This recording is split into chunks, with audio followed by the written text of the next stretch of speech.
வணக்கம் நண்பர்களே, தனுஷ் குசினுக்கு உங்களை நான் வரவேற்கிறேன். இந்த வீடியோவில் நாங்கள் பார்க்க போகிறது முறுக்கு.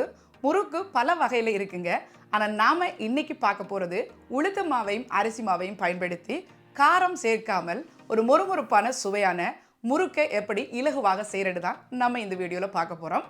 வாங்க வீடியோக்குள்ளே போகலாம். அதுக்கு முதல்ல தேவையானது அரிசிமா. இது வறுக்காத வெள்ளை அரிசிமா. இது சாதாரணமாக கடையில் வாங்குகிற அரிசிமா தான். இதை நீங்கள் கேட்டு வாங்கிக்கோங்க, வறுக்காத வெள்ளை அரிசிமாண்டு. இது நான் பொதுவான கப்பால் அளந்திருக்கிறேன். இதனால் 2.5 கப்பு அரிசிமா எடுத்திருக்கிறேன். அடுத்தது இதுக்கு தேவையானது உளுத்தம்பருப்பு. எந்த அளவில் அரிசிமா அளந்தீங்களோ அந்த அளவில் 1/2 கப்பு அளந்து எடுத்துக்கோங்க. இந்த உளுத்தம்பருப்பை கழுவி வறுக்காதீங்க. ஒரு வெள்ளை துணியில் போட்டு நல்லா துடைச்சிட்டு வறுத்துக்கோங்க. ஏன்னு சொன்னால் தண்ணியில் கழுவி நீங்கள் வறுக்கும்போது உளுந்து கருத்துதண்டா உங்களுடைய முறுக்கு வெள்ளையாக உங்களுக்கு கிடைக்காது. அடுத்தது 2 மேசக்கரண்டி உருக்கின நெய், 1/2 டீஸ்பூன் சின்ன சீரகம், 1/4 டீஸ்பூன் உப்பு, 2 பிஞ்ச் அளவுக்கு பெருங்காய பவுடர். இப்போ தேவையான பொருட்கள் எல்லாம் பார்த்தாச்சு. இப்போ முதல்ல உளுந்து வறுத்துடலாம். அதுக்கு ஒரு சூடான சட்டியில் உளுந்தை சேர்த்துருங்க. சேர்த்துட்டு இந்த உளுந்து கலர் மாறுற ஒரு லைட்டான கலர் மாறும் வரைக்கும் அது கூட ஒரு வாசனையும் வரும். அந்த அளவுக்கு ஒரு 3 நிமிஷத்துக்கு வறுத்து எடுத்துக்கோங்க.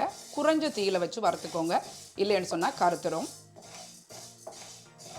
இப்போ பாருங்கள், 3 நிமிஷம் கழித்து உளுத்தம்பருப்பு நல்லா வாசனை வர ஆரம்பிச்சுட்டு கலரும் லைட்டாக சேஞ்ச் ஆகிட்டு இந்த டைமில் உளுத்தம்பருப்பை இறக்கி உடனே வேறு ஒரு பாத்திரத்துக்கு மாற்றிடுங்க.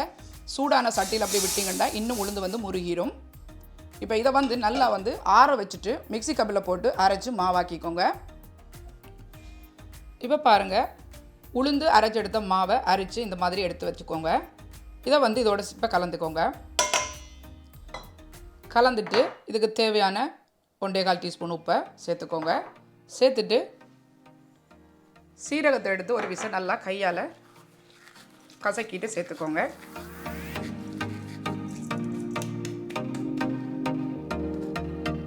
இதில் இருந்து 2 பிஞ்ச் பெருங்காய பவுடர்,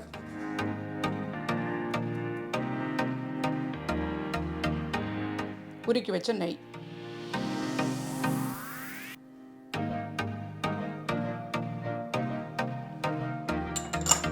சேர்த்துட்டு இப்போ முதல்ல இதை நல்லா கையால் பிசைஞ்சு கொடுங்க.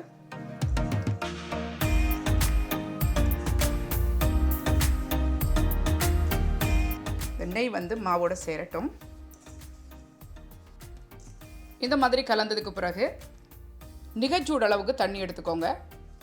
எடுத்துட்டு கொஞ்சம் கொஞ்சமாக சேர்த்து இடியப்ப மாவு பதத்துக்கு குழச்சி எடுத்துக்கோங்க.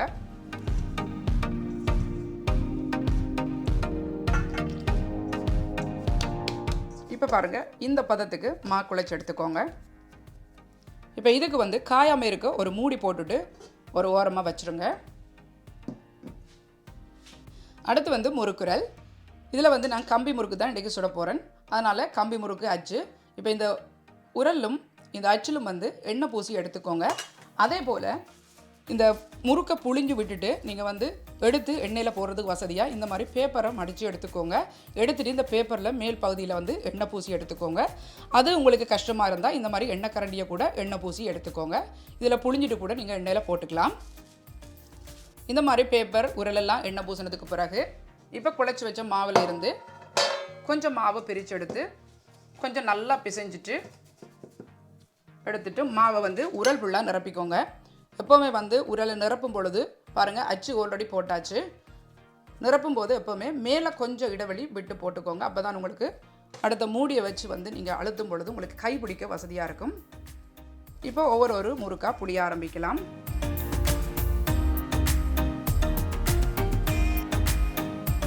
புளியும் போது இந்த மாதிரி முறுக்கு வெடிக்காமல் இருக்கணும். அதுதான் சரியான முறுக்கினுடைய பதம். இதை எண்ணெய் நல்லா ஒட்டி விட்டுக்கோங்க, இல்லை எண்ணெயில் போடைக்க கலரை பார்க்கும். அடுத்து கரண்டியில் புளியலாம்.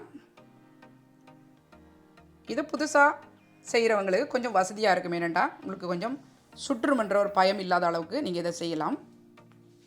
இப்போ புளிஞ்ச முறுக்கெல்லாம் சூடான எண்ணெயில் போட்டு பொரிச்சு எடுத்துடலாம். ஏற்கனவே நான் எண்ணெய் சூடாயிட்டாண்டு டெஸ்ட் பண்ணிட்டேன். இப்போ நாங்கள் முறுக்க போட்டுடலாம். இந்த மாதிரி எடுத்து இப்படி கையால் இப்படி போட்டுருங்க. எண்ணெய் பறக்காத அளவுக்கு பார்த்துக்கோங்க. இப்போ பாருங்கள், இந்த கரண்டியில் உள்ளதை அப்படியே நைஸாக அப்படி நீங்கள் இறக்கி விட்டிங்கன்னா உங்களுக்கு வசதியாக இருக்கும். அடுப்பை வந்து மீடியமாக வச்சுக்கோங்க. ஒவ்வொரு நிமிஷத்துக்கு ஒருக்கா முறுக்கை திருப்பி விட்டுக்கோங்க. இது குறைஞ்சது ஒரு 3 நிமிஷத்தில் பொரிஞ்சிடும். இப்போ பாருங்கள், முறுக்கு நல்லா பொரிஞ்சிட்டு இதை எப்படி நீங்கள் அரைஞ்சு கொள்கிறேன்டா, முறுக்கு பொரிஞ்சிட்டுன்னு சொன்னால் கீழே போய் அடைய வடிக்கிட்டுரும். அதே வேளையில் எண்ணெயினுடைய சத்தமும் குறைஞ்சிரும். இப்போ இந்த முறுக்கு எல்லாத்தையும் எண்ணெயில் இருந்து எடுத்துட்டு மிகுதியான முறுக்கையும் போட்டு இந்த மாதிரியே புழிஞ்சு பொரிச்சு எடுத்துடலாம்.